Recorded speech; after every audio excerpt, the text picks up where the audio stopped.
Imagina uma ameaça real, algo que coloque em risco absoluto a forma como a sociedade funciona hoje.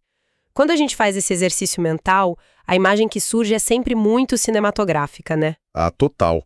A gente já imagina exércitos marchando, um figurino militar assustador. Sim, e uma trilha sonora de tensão no fundo. Exato. Com aquele vilão super óbvio e uma data exata de quando ele decide destruir tudo.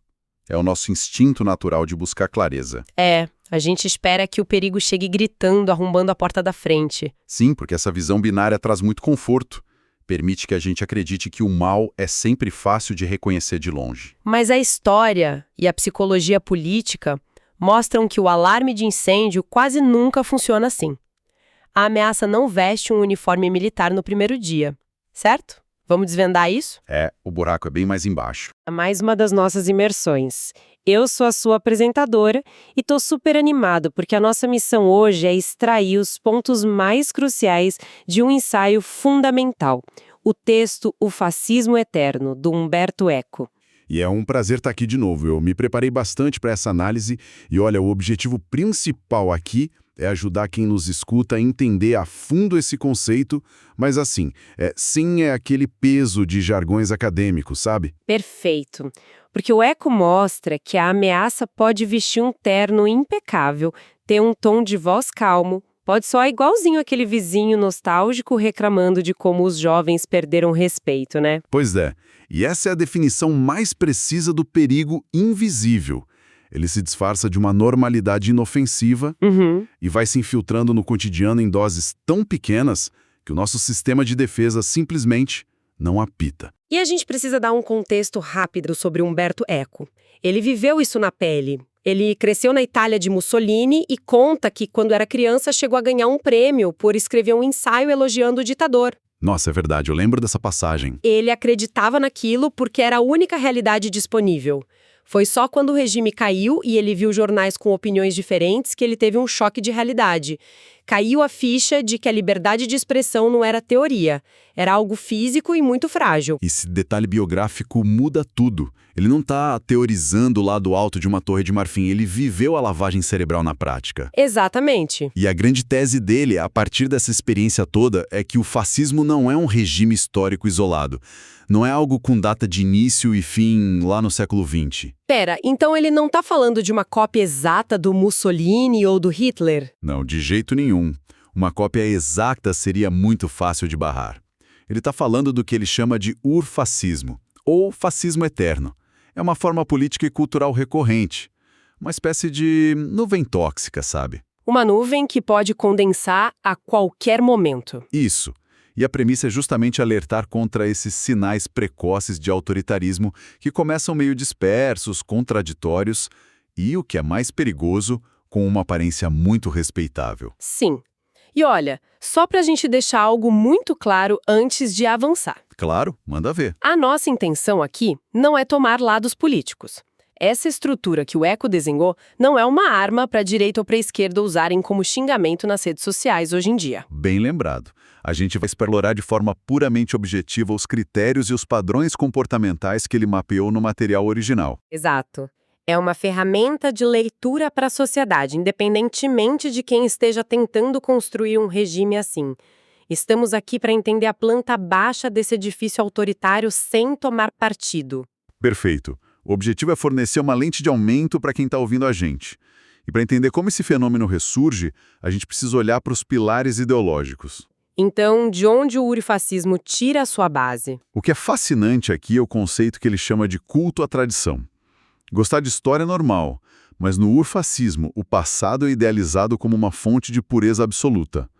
A herança cultural vira um dogma rígido. Isso elimina o espaço para crítica, né? Instantaneamente. Elimina a crítica histórica e qualquer ambiguidade. Se a verdade já foi revelada no passado, não tem mais o que debater. É como se o movimento vendesse um filtro de foto, tipo esses de rede social mesmo, mas para aplicar na história. Nossa, ótima analogia. Né? Um filtro que faz o passado parecer perfeito. Apaga as doenças, as desigualdades brutais e vende essa nostalgia artificial como o grande motor político. Mas me diz uma coisa, Se a modernidade, o pluralismo e o intelecto são vistos como ameaças, como é que esse movimento preenche o vazio deixado pela falta de pensamento crítico? Ah, essa é a grande virada. Eles têm o que o Eco chama de rejeição do modernismo. Toda essa complexidade trazida pela ciência é vista como degeneração e decadência. Então, para preencher esse vazio, entra o culto da ação pela ação. Ação pela ação, ou seja, agir sem pensar. Exatamente. A reflexão é associada à fraqueza. Sentar para ponderar os prós e contras é coisa de covarde na visão deles. Caramba. E a dúvida vira traição, imagino. Vira alta traição. Agir sem pensar se torna uma virtude maravilhosa. E a violência pode até ser celebrada como uma prova de autenticidade, de que o líder tem força. Isso assusta muito. Mas de onde vêm os seguidores que compram essa ideia? Vender uma ação impensada e uma nostalgia de mentira parece um roteiro muito fraco no papel. Quem é que acorda e decide apoiar isso? Aí a gente entra na psicologia política. E o alvo principal, segundo Eco, é o apelo às classes médias frustradas. Ah, o medo de perder o status. Exato. O urfascismo cresce muito explorando a insegurança social, o medo da queda e aquele ressentimento pesado gerado por crises econômicas. A promessa que eles oferecem é simples e direta: ordem, proteção e disciplina contra o caos. Entendi. E a identidade do grupo passa a ser totalmente baseada nessa frustração? A política deixa de ser sobre gestão pública, tipo tapar buraco e construir hospital, e vira uma pura reparação emocional? É o líder encarnando uma revanche coletiva. Mas espera, revanche contra quem?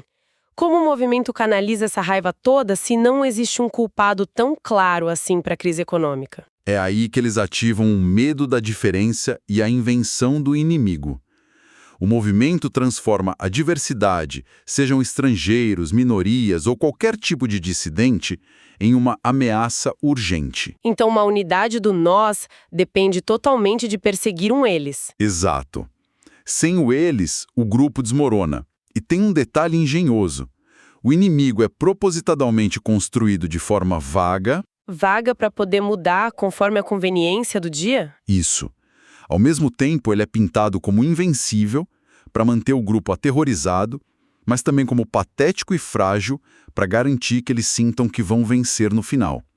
É um estado de tensão e ameaça contínua. Nossa.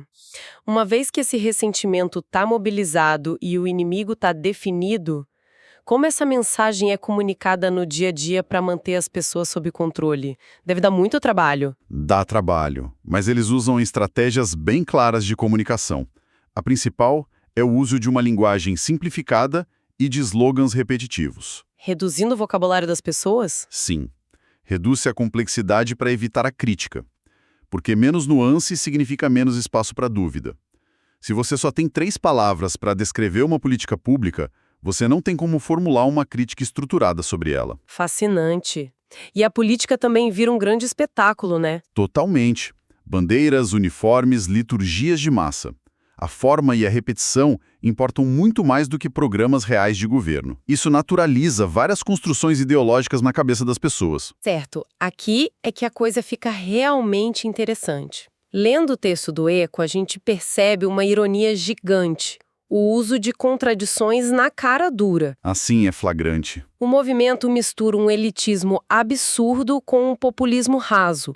Eles exaltam a lei e a ordem, mas ao mesmo tempo glorificam a aventura e a quebra de regras. E o contraponto que eu queria levantar é o seguinte: em qualquer outro contexto, seja numa empresa ou na família, essa incoerência destruiria a credibilidade da pessoa na hora.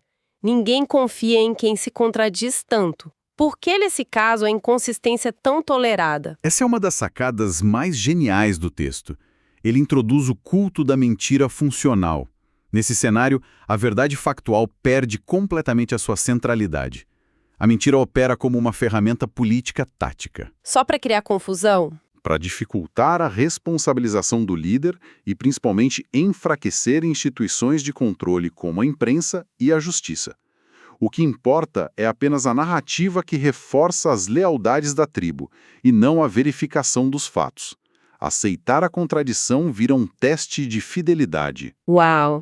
Se o líder diz que choveu para cima, você repete, não porque você acredita, mas para provar que é do grupo. Exatamente isso. Se conectarmos isso a um panorama maior... Desculpa, eu roubei a sua frase agora, mas é que eu estou imaginando como o resto da sociedade e as instituições reagem ou sucumbem a essas estratégias. Sem problemas, a frase cabe perfeitamente. E sim, se conectarmos isso a um panorama maior, a relação do movimento com a sociedade fica bem perversa.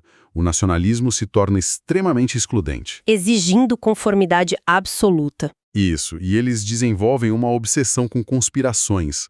Fracassos na gestão, problemas na economia, nunca são falhas internas. Tem sempre um complô oculto da elite global. Sempre. E isso neutraliza a autocrítica. Além disso, a estrutura toda é baseada em obediência e hierarquia.